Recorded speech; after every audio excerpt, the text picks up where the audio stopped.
Être premier sur Google, c'est une chose, mais si tu veux y rester, alors tu dois suivre les résultats. Et s'il y a une tendance négative, alors il faut mettre à jour ton contenu. Et je peux te dire par expérience que cette méthode fonctionne très bien. Par exemple, nous examinons la performance pour un mot-clé précis sur un de mes sites web au cours des 12 derniers mois. Et comme tu peux le voir, j'étais en première position sur Google pendant plusieurs mois. Et cela même avec un site relativement récent. Et aussi, quand les performances ont chuté, donc ici, quand Google a déployé des mises à jour, ainsi que les synthèses d'IA. J'ai pu, grâce à la surveillance et aussi grâce à l'optimisation, de récupérer assez rapidement la perte de position. D'une position moyenne entre la 8e et la 10e. Retour à une meilleure position, qui est autour de 5, voire mieux encore, dans les 3 premiers résultats. Et je fais ce processus pour chaque mot-clé, où je sais que le trafic est précieux, que ce soit pour des mots-clés commerciaux ou transactionnels. Et voici un autre exemple des 6 derniers mois pour un mot-clé transactionnel, où je suis constamment classé en première position. Et même le trafic global ou le volume de recherche est assez faible. Ça n'a pas d'importance, car celui qui va chercher pour cette sauce a déjà pris la décision d'acheter quelque chose. Mais le problème, c'est que si tu as un site web, alors vous avez probablement aussi plusieurs pages et gérer chaque page manuellement est vraiment chronophage, voire impossible. Par exemple, ici, 110 pages sont indexées et la plupart reçoivent aussi du trafic. Ça veut dire que je dois gérer 110 pages et garder toujours un œil sur les performances. Et s'il y a une tendance négative, et aussi s'occuper de l'optimisation. Et c'est justement pour ça que j'ai créé ce Workflow N8N qui génère des rapports comme celui-ci, pour que je puisse rapidement vérifier si je dois optimiser le titre, avec des recommandations à copier-coller. Opportunités de mots-clés déjà préfiltrées, basées sur les performances de la Google Search Console. Et pareil pour la métadescription. Et bien sûr, aussi pour le contenu sur la page. Comme tu peux le voir ici, j'ai des suggestions pour les titres, ainsi que pour le paragraphe, et le flux de travail me dit de remplacer ce texte par celui-ci. Et c'est exactement ce processus que je suis en train de faire au cours de l'année dernière avec plusieurs sites web, et pour l'instant, ça marche très bien. À part ça, ce rapport couvre aussi l'optimisation des FAQ, ce qui est plutôt bien car ces FAQ contiennent généralement des mots-clés de longue traîne.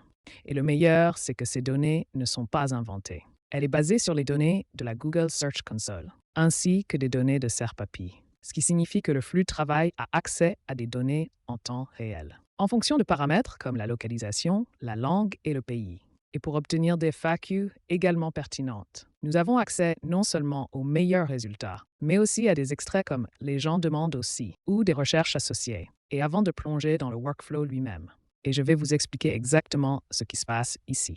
Laisse-moi te donner un exemple rapide pour utiliser ce rapport. Et disons que nous voulons optimiser le contenu de la page, ce qui veut dire qu'on doit remplacer quelques paragraphes ou mettre à jour le titre. Ensuite, il suffit de copier le texte en rouge ici.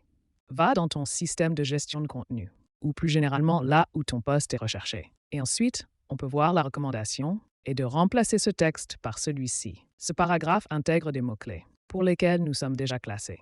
Et nous le savons parce que nous avons accès à la Google Search Console. Très bien, regardons maintenant le déroulement du processus.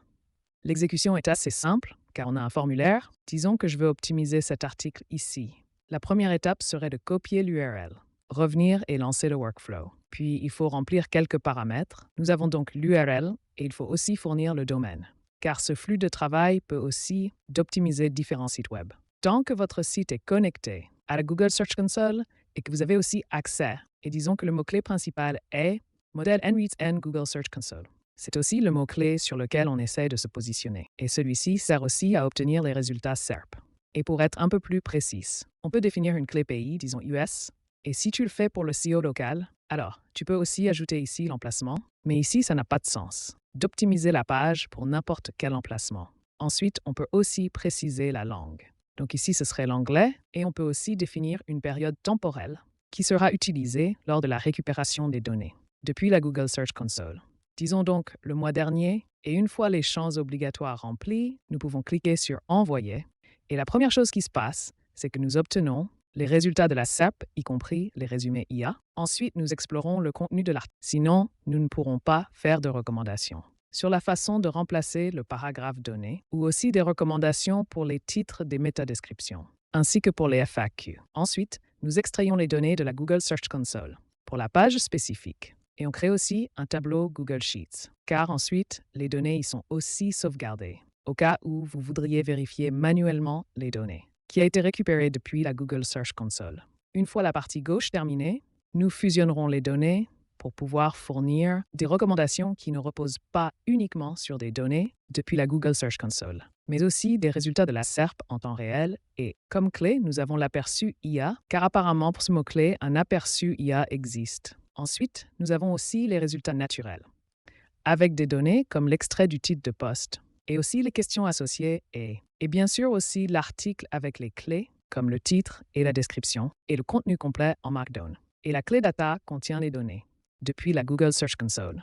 Ici, nous pouvons voir les données pour le mot-clé N8N Google Search Console, avec les données pour la période précédente et aussi la période en cours. Car si nous ne calculons pas les données pour 2 périodes précises, alors nous ne pourrions pas déterminer si la performance d'un mot-clé donné est bonne ou mauvaise. Ensuite, toutes les données, elles sont transmises à l'optimisation du contenu, qui consiste en 4 appels différents à OpenAI. Leur structure est assez similaire. Ils ont tous un analyseur de sortie structuré. Parce que si nous n'avons pas une sortie fiable, alors ce serait assez difficile de créer un rapport comme celui-ci. Par exemple, ici, nous avons la partie où nous créons des recommandations de titres. Et notre analyseur de titres contient exactement la structure qui est nécessaire pour créer un rapport. Donc ici, par exemple, on voit un résumé rapide du contenu, modèle utilisé par le concurrent, et aussi différentes variantes de titres, qui sont en fait les recommandations. Par exemple, voici la recommandation pour le titre qui serait Modèle N8N Google Search Console pour des analyses SEO automatisées 2025. L'intention de recherche serait informative, et on peut aussi voir le mot-clé cible, qui a été récupéré depuis la Google Search Console. Et celui-ci est un très bon exemple, car c'est un des mots-clés pour laquelle la page est déjà classée. Et pour augmenter les chances d'obtenir un meilleur classement, il est aussi directement utilisé au début du titre. Et comme il est possible que certaines recommandations soient mauvaises ou ne correspondent pas au contenu, j'ai configuré le parseur de sortie structuré qui renvoie toujours 10 recommandations de titres différentes. Et la logique est assez similaire pour optimiser les métadescriptions et les FAQ, ainsi que pour réécrire le contenu. Donc tous disposent d'un analyseur de sortie structuré et les nœuds pour les titres, les métadescriptions et les FAQ. Utilise le modèle GD 4.1 mini parce que ce modèle est assez bon marché, mais il donne quand même de bons résultats. Sauf pour la partie où nous réécrivons le contenu. Donc les mises à jour du contenu sur la page que nous voyons ici sont assez importantes. Et c'est aussi pour ça que j'ai placé ici un autre modèle, qui est O3, parce qu'à mon avis, O3 est un peu mieux lorsque vous voulez mettre à jour le contenu de la page. Et à part ça, tu peux aussi voir dans l'invite. Ici, nous avons beaucoup de variables, qui sont le pays, la langue, l'année en cours, car sinon, ce serait possible que nous recevions des recommandations pour les métadescriptions des titres ou aussi pour le contenu basé sur l'année dernière, sur lequel le grand modèle de langage est entraîné. Ensuite, nous avons les données pour l'article actuel, donc le titre, la métadescription, le contenu, et aussi notre mot-clé principal ciblé, qui correspond à la requête que nous avons utilisée pour les résultats SERP. Et pour pouvoir créer de très bonnes recommandations qui reposent vraiment sur des données soit issues des SERP, autrement dit, des données provenant des concurrents ou des données de ta Google Search Console. Nous transmettons aussi ces données. Ici, nous avons les données SERP et les données de synthèse IA, qui fait aussi partie des questions liées aux données SERP, et aussi les données de performance des mots-clés. Cette partie vient de la Google Search Console. Et comme tu peux voir, si tu passes toutes les données, alors la requête va devenir vraiment longue. Ce qui est aussi une des raisons pourquoi il est logique d'utiliser pour cet appel un modèle capable de gérer plus de tokens. Après la phase d'optimisation du contenu, l'étape suivante est de générer et aussi d'enregistrer le rapport. Donc la première étape est de définir les champs du rapport, qui seraient dans ce cas les recommandations pour les titres et la métadescription, FAQ ainsi que pour les mises à jour du contenu. Et après ça, il y a un morceau de code qui s'occupe de création dynamique de contenu HTML pour chaque section qui, et ici encore pour le titre, le contenu des métadescriptions ainsi que celui des FAQ. Et ensuite, nous insérons ces fragments HTML dans un rapport qui inclut déjà le style ainsi que du code JavaScript statique qui sont responsables de l'interactivité. Par exemple, voici un accordéon. Sans JavaScript, on ne pourrait pas l'ouvrir ni le fermer. Et c'est pareil pour le bouton copier. Et la dernière étape consiste à convertir la chaîne HTML en un fichier qui correspond à la dernière étape, téléversé sur Google Drive.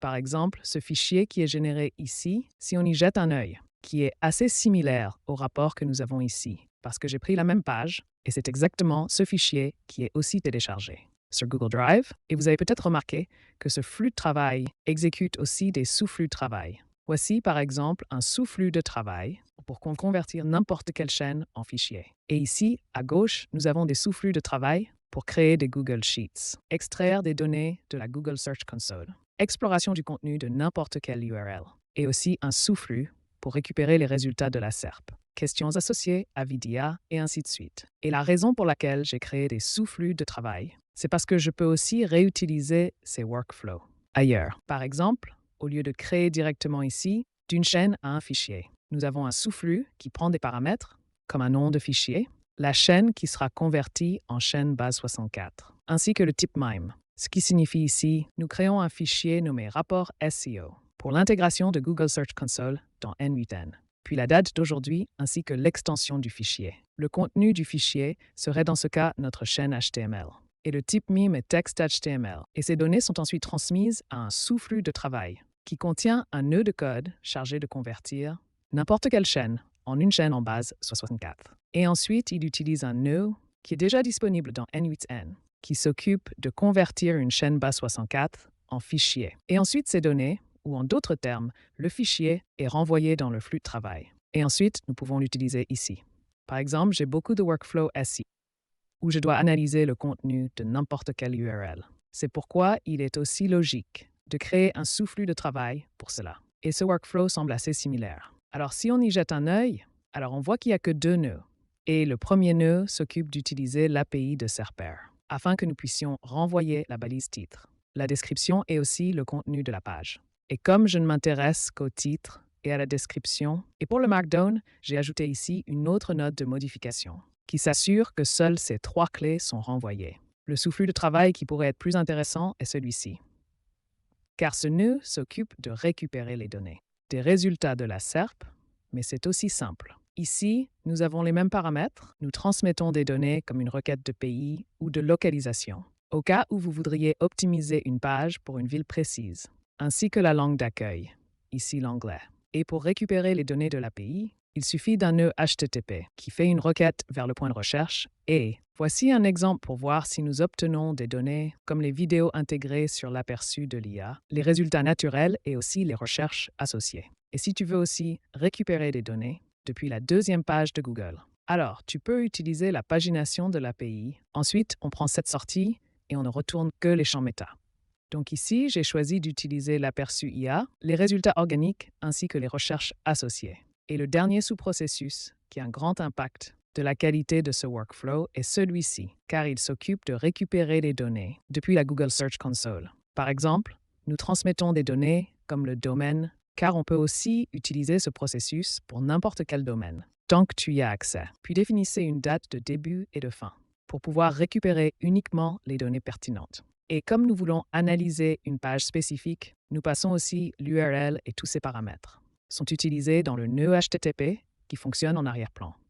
Google Search Console, ce qui rend ce processus aussi économique, car l'API de Google Search Console est gratuite. Et ne t'inquiète pas, tu n'as pas à tout recréer. Tous ces flux de travail ainsi que les sous-flux, parce qu'ils sont tous disponibles dans ma communauté. Donc si tu veux essayer, n'hésite pas à nous rejoindre. Et si jamais tu as des questions concernant le flux de travail principal ou les sous-flux, n'hésitez pas à les ajouter dans les commentaires. Et on se retrouve dans la prochaine vidéo.